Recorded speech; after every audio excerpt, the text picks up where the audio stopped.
Everyone जय जगन्नाथ आपण life रे केवल स्ट्रगल लेखा अच्छी बोली केबे भी भावनु ना जदि गोटे पेज रे स्ट्रगल लेखा अच्छी ना तार पर पेज रे निश्चय आपण कि तथास्तु लिखि भगवान।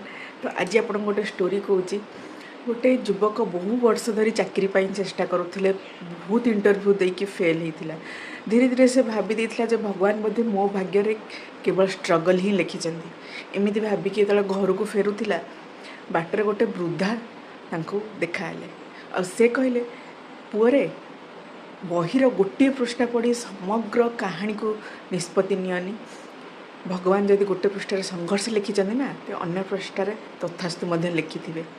तो युवकर माने मनरे पुणी उत्साह आसिला से पुणी थरे चेष्टा आरंभ कला निज चाकरीर इंटरव्यू देवा।